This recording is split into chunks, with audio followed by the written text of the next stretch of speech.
So what I want to do today is start by recapping some of the examples that we discussed last time, and then try to just get clearer about what's going on.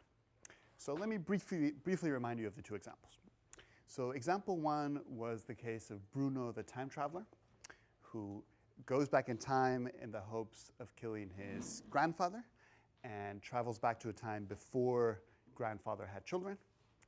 And he tries to kill grandfather and fails. Example two is the case of your suicidal friend. So you're having breakfast with her one morning, and she reveals that the previous night she tried to commit suicide. So focusing for now on the case of the suicidal friend, I want us to assess two conditionals.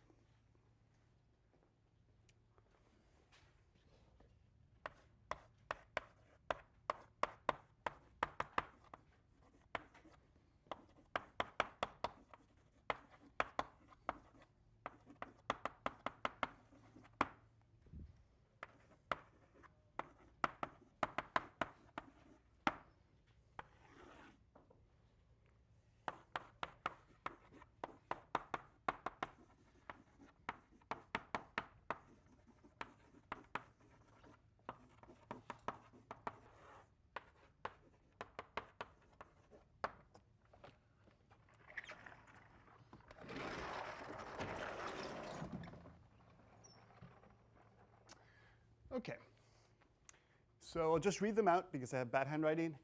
If friend attempted suicide, she failed. The second one says, had friend attempted suicide, she would have failed. So the first one is what is sometimes referred to as an indicative conditional. And the second one that has this subjunctive mode is sometimes referred to as a counterfactual conditional. So let me set up some scenarios so that we can try to assess these conditionals.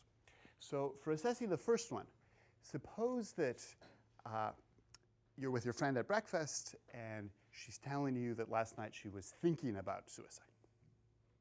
And then her phone rings, she takes the call, and then someone asks you,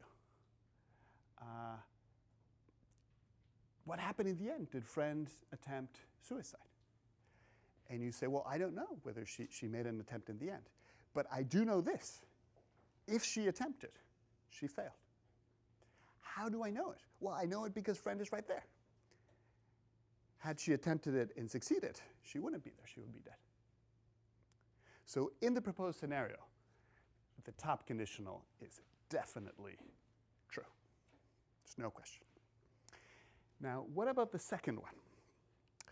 So suppose that the phone conversation ends and friend reveals that, in fact, she did not attempt suicide. She was just thinking about it.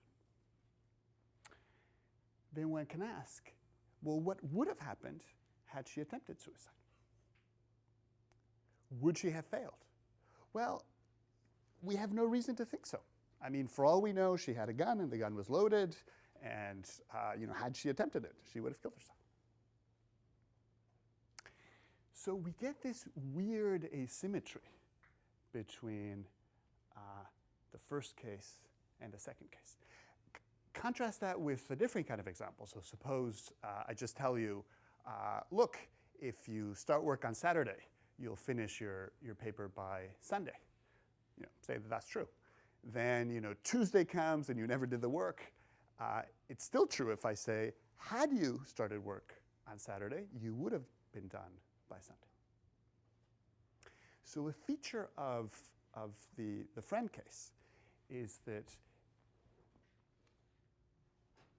because you have access about information about the future, this asymmetry is generated.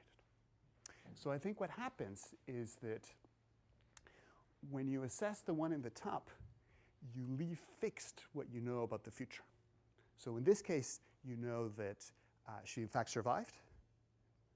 And leaving that fixed when you assess the conditional leads to the conclusion that whatever happened during the attempt, she must have failed because we need to get the result at the end that she survives. With the second one, in contrast, you don't leave fixed what you know about the future.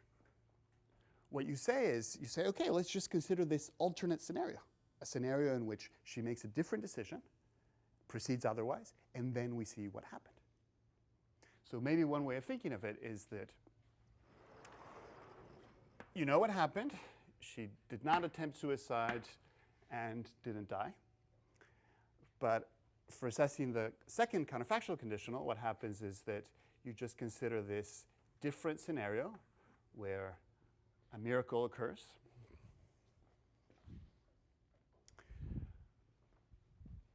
As a result of that, things start working differently, but we continue to apply the laws of physics after the miracle and then just see what happened. And maybe in such a scenario, maybe given this alternate future, she does kill herself. So in other words,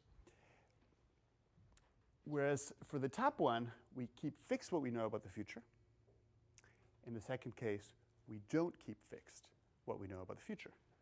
And that leads to an asymmetry when we have information about the future.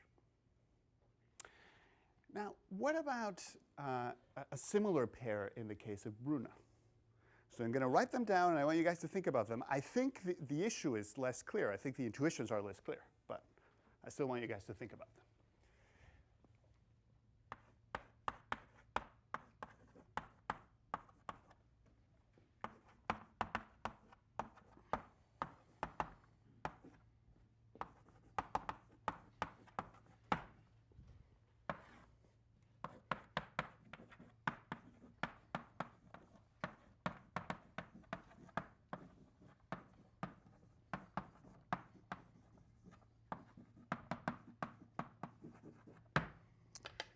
So the first one says, if Bruno fired, he missed, indicative conditional. The second one says, had Bruno fired, he would have missed, counterfactual conditional. And now consider the following setup. So for assessing the first one, suppose that we know the following. We know that Bruno has traveled to the past and traveled to a time before grandfather had children. And we know that everything's ready, he's aiming, grandfather is standing still, Bruno is an excellent shot. And then we ask, well, what happened? Did he fire? The right answer is, well, I don't know, but I do know this. I do know that if he fired, he missed. Or at least it wasn't a fatal shot, let us say. And again, the reason that's so is because we're leaving fixed information we know about the future of the story. We know that grandfather will live to have children, and we're keeping that fixed when we assess this.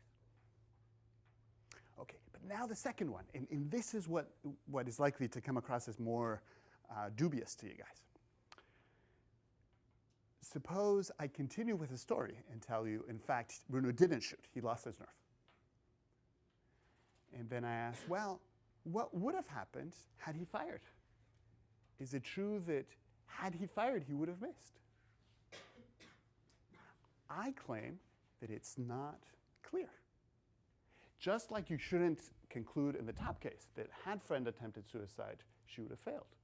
You can't assume in this case that had Bruno not lost his nerve and fired, he would have hit.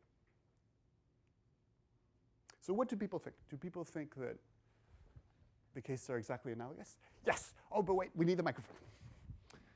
Today, Rose will be in charge. Was it? Well, so the difference that I see between the two situations is that with Bruno, in order for Bruno to be even in a position to fire, he would have to be alive. So just the fact that he's there to fire seems like it would mean that he would have to miss, whereas in the case with the friend, there's not, like, the friend doesn't have to survive. I like the point. I like the point. So let me attempt this development of what you're saying. So an interesting feature of the Bruno case is that just by looking at what's going on at the time of the assassination attempt, we can conclude that he's going to fail because we know this. We know that he is grandfather's grandchild. We know that at that time, grandfather has not had any children. And just putting those two facts together, it seems like we already know that he's going to fail. Now, it's not, of course, that we don't have information about the future. We do have information about the future because the fact that grandfather is Bruno's grandfather entails that grandfather will have children. It's just that information about the future is encoded in information about the present. And I think that that observation is non-trivial. I mean, that observation means that a world in which Bruno fired and missed would be a very strange world. So let's try to see what such a world would be like. So it is a world in which, remember, we're going to try to be consistent. So like we can only say once what happens at each time. So one way to think of it is there's this guy who grows up and he comes to hate a certain individual. Then at some point he travels back in time. Now all these lines mean is something like that if this guy was blinking at this particular time, the blink will continue at that particular time. And if this guy was hungry at this particular time, the guy that appears here will be hungry. Maybe that guy was mentally counting 1, 2, 3, 4, and he disappears. And a guy appears at that point, counting 5, 6, 7, 8, and so forth. And then that guy shoots and kills the target. Well, so far we have a possible world. Of course, it's not a possible world in which it turns out that the guy who was shot turns out to be the grandfather. So it's not that the relevant possibilities don't exist. It's just that the relevant possibilities aren't compatible with what we already know about the future. But notice that something similar happens here too, because the possibility in which our friend does attempt suicide is a possibility which also has a different future. It's just that in this case, the different future entails something special about the present. So as you pointed out, it entails that the guy shot isn't really grandfather. So there's something a little bit weird about it. But there are also things that both cases have in common. So in both cases, there is a possibility. It's a possibility where the future is different. And it's just that in this case, it's also a possibility in which the present turns out not to be as described in the original case. Good. Anybody else?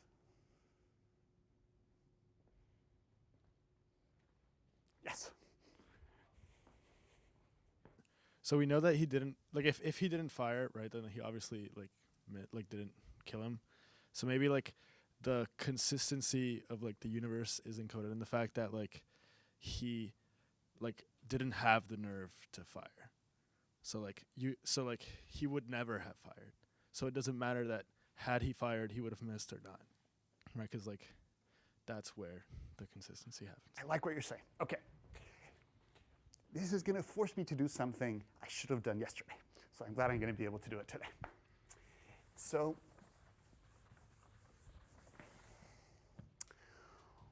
when in both these cases we talk about what would have happened had someone made a different decision, what are we talking about? So let me start with that and then come back to your point. So here is a proposal about what we might mean. And it's going to be a little bit rough, so bear with me. Okay, so the idea is subject S could have acted differently, and only if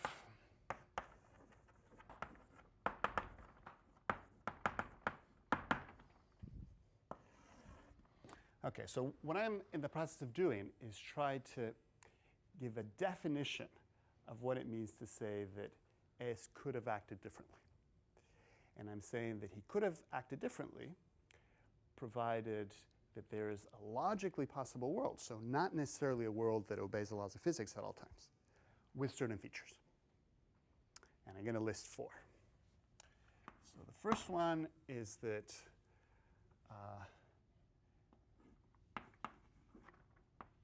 the past, I'm going to call this world W.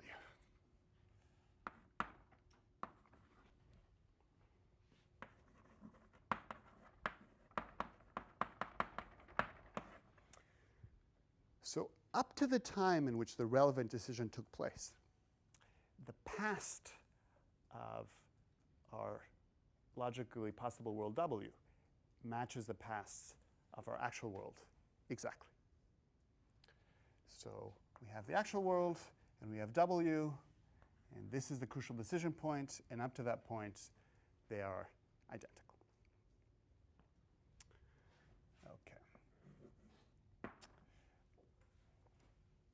But at W, a miracle,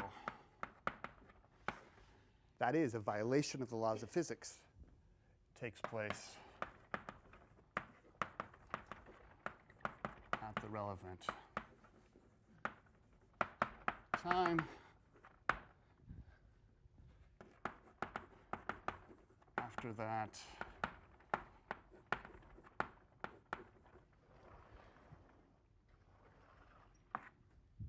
miracle takes place, and after that point, the laws continue to apply. So at the crucial time in the actual world, things continue in accordance with the laws. In the new world, a miracle takes place, so there's a divergence. But after that divergence, things continue in accordance with the laws. Okay, but 3.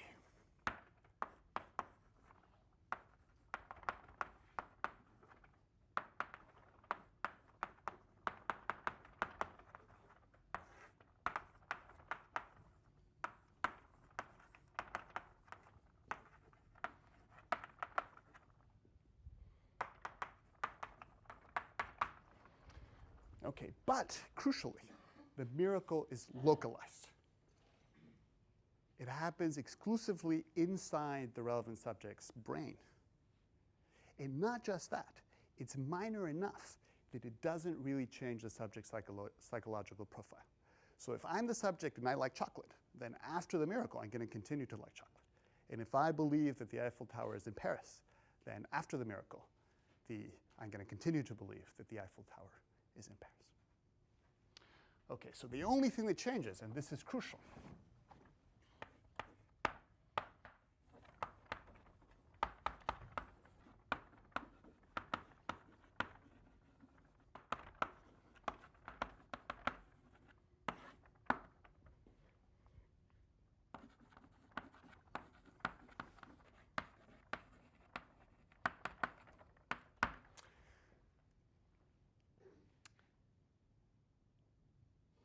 what we ask is that the result of the miracle be that the subject makes a different decision without altering her psychological profile, and that as a result of that decision, she acts differently.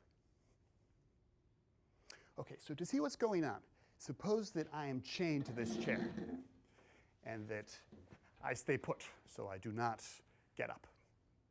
And then you ask, in that sense of could I have gotten up? Well, the answer is no. It's true that there is a logically possible world in which a big miracle occurs, say a miracle in which the chains just disappear and I walk away. But that's not allowed.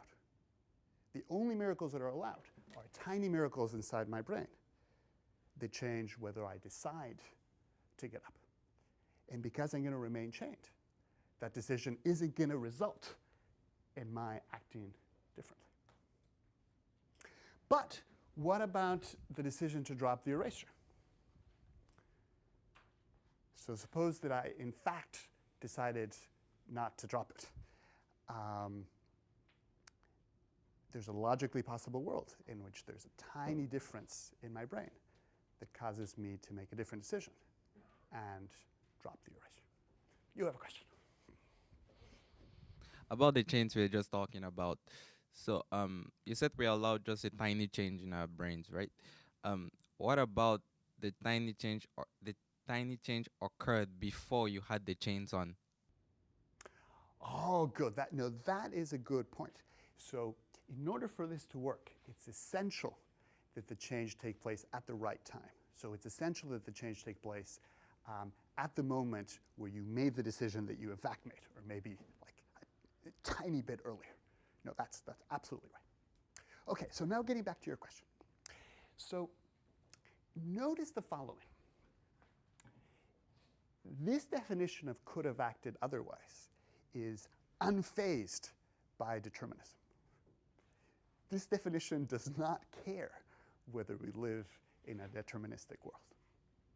Because look, suppose that this world is deterministic. I, in fact, did not drop the eraser, so someone with access to the initial conditions and the laws could have been able to calculate that I would have not dropped the eraser. But according to this definition, it's still true that in the relevant sense of could, I could have acted differently. Because it's still true that there's a logical possibility in which a violation of the laws occurs, which has these features, and I do drop the eraser. So this is the answer to your question.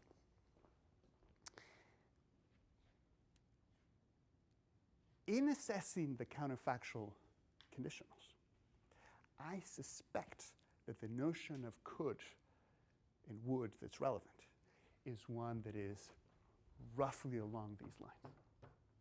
And if that's true, then it doesn't matter what the laws tell us. Now, this allows me to get back to something important that people were asking me last time after class. And I regret not having said it last time. So here is an undeniable feature of this characterization of could have acted differently. It is unbearably sloppy. So it would never happen in a physics class that anyone would dare give a definition of this kind. Like, what do you mean just localized in the brain? I mean, that's compatible with many, many things. What do you mean leaving someone's psychological profile intact? Like, we haven't said anything really about what counts as a profile. I just gave you guys some examples. So it would be a mistake to suggest that you can develop like a real theory on the basis of that. But this is what I think it can be used for. I think that the notion of what we could and couldn't have done, and similarly our assessment of these counterfactual conditionals, was born in the marketplace. So this is not the result of scientific theorizing. These are notions that emerged in everyday practice. And insofar as our everyday practice is sloppy, one should expect our best efforts to spell out the concepts that emerge from that practice to be sloppy. So, in other words, if you're doing physics and you're trying to discover the ultimate physical nature of the world, then even if our methods are sloppy, you might expect that the world itself is not. So the world is going to help us end up with precise notions. But maybe in a case like this, there is nothing for the world to do to help. So all we have to go on in building our notions is the sloppy practice that the notions are based on. It certainly does not mean that this is useless. So in fact, I mean, as we discussed last time and as we'll see, the issue of whether this is a good way of spelling out our sloppy practice is essential to assessing questions of free will. And for some people, there is nothing more important in life than questions of free will. So it's not that it's useless, but one shouldn't expect that it's going to have the kind of rigor that you would get in physics. You, Am I allowed to ask? yes, of course. You're encouraged. I don't see why a suspension of the physical laws has to be necessary. If we assume that there are some, I don't know how brain laws work, but it seems like there are some indeterministic processes where if they'd just gone differently, not because the laws were different, but just because they went differently, then everything would still come out the right way. You are absolutely right.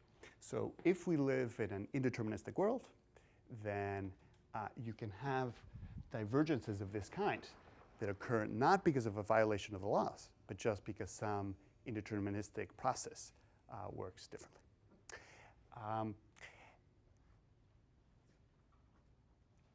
If one wanted to take that into account, then one thing one could do is one could clarify that what's meant here by miracle is really just possible miracle.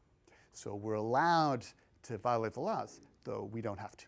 And then maybe it'll turn out that the relevant world is in fact lawful all the way. All that matters is that at the crucial time there be a divergence, that the divergence be local, and that it lead to a decision which causes the subject to act differently. Yes? So you started on these 4 like rules, I guess. Whenever somebody asked a question about Bruno, so I'm wondering, when you say a world W in which the passive W matches the real world exactly, are you saying that in the Bruno case that if he shot, it would become a different world? Ah, good. That's connected to your question. So yeah, so what is the, in the Bruno case, what world should we look at when we assess this recipe? So let's think. So the actual world is one in which just the story told from past to future is one which is as follows. Grandfather is born in the usual way, and then at some point, when grandfather is a young man, this guy appears out of nothing. Just out of nothing, someone appears. A fully formed adult named Bruno. That fully formed adult tries to kill grandfather and fails, let us say because he lost his nerve. And then at some point, a few days later, that guy disappears.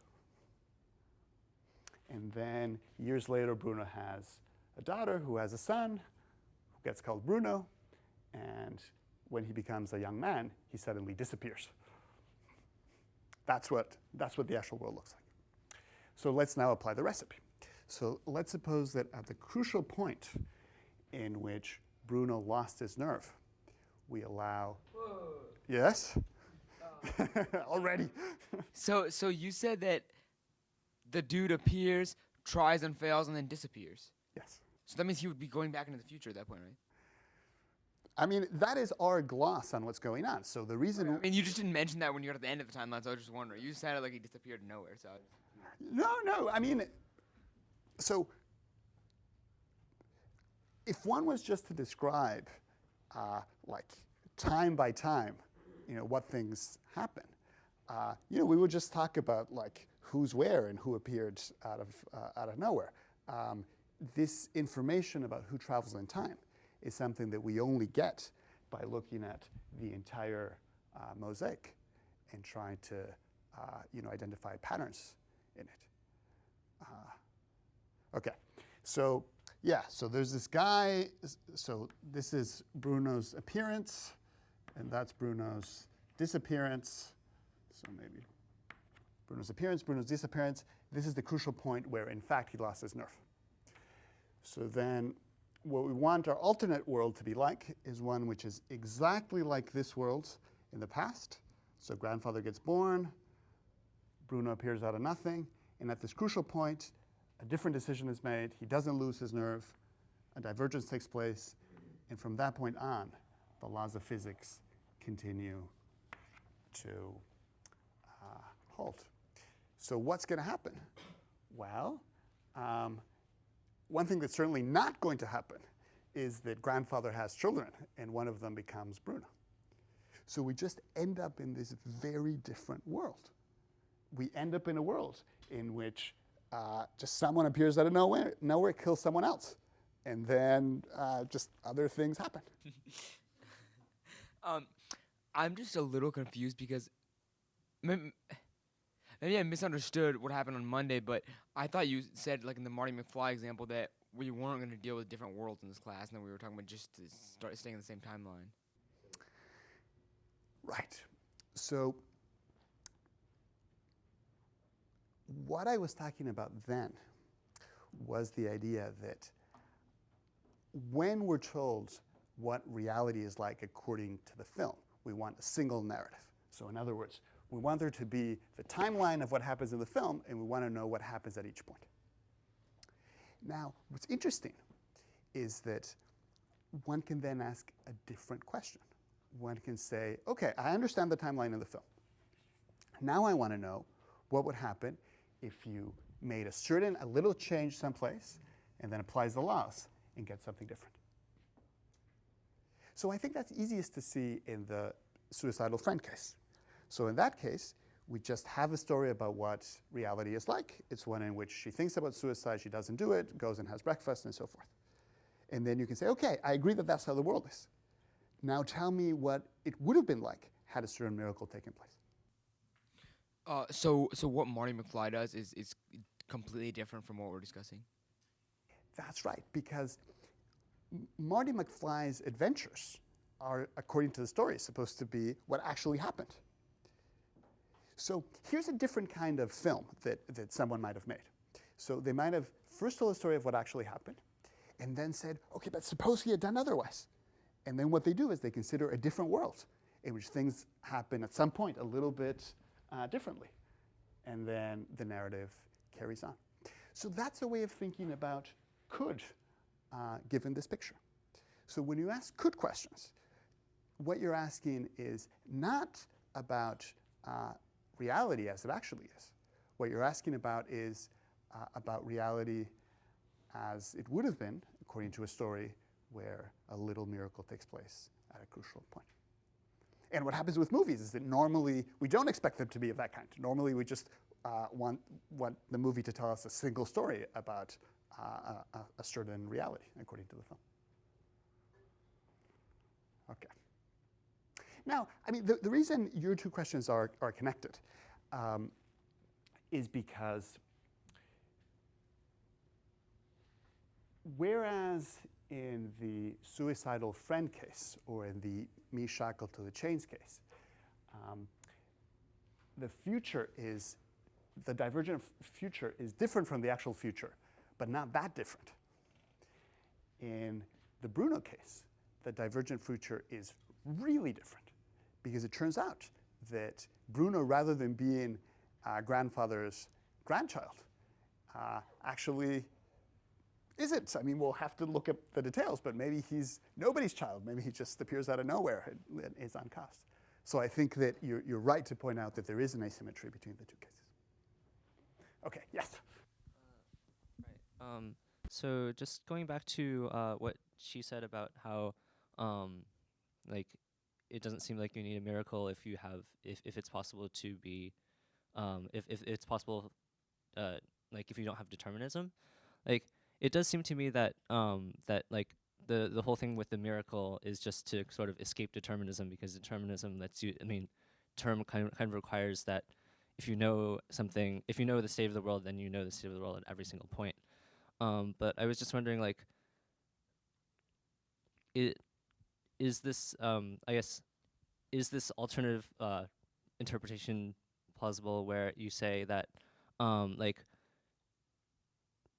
since you don't know, like, the entire state of the world, you only just know, like, these facts, like, those facts could be consistent with a lot of different worlds, right? And, like, one of them is the real world, but then there could be other ones where, like, different things happened. So could you say that rather than, like, a miracle occurred, you could say, consider these other possible worlds that are consistent with what you already know? I see what you're saying. That's especially interesting because very often the only information we have about the world is macro information. So very often what we know about someone's mind is not like the details of their neural network. It's just information about some beliefs and some desires and maybe some past actions and things like that. So I think that one thing one could do is tried to propose a different definition of could.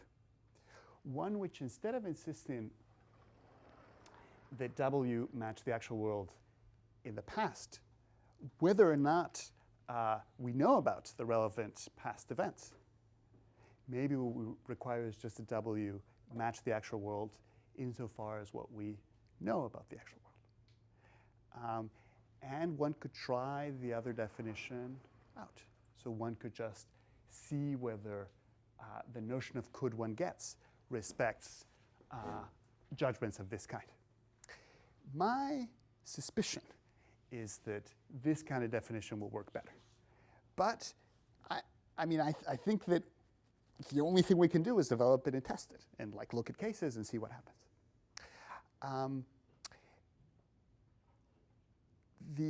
It seems to me that the true test is whether you get the right judgments about free will. So the true test is whether you get a definition of could that delivers this result.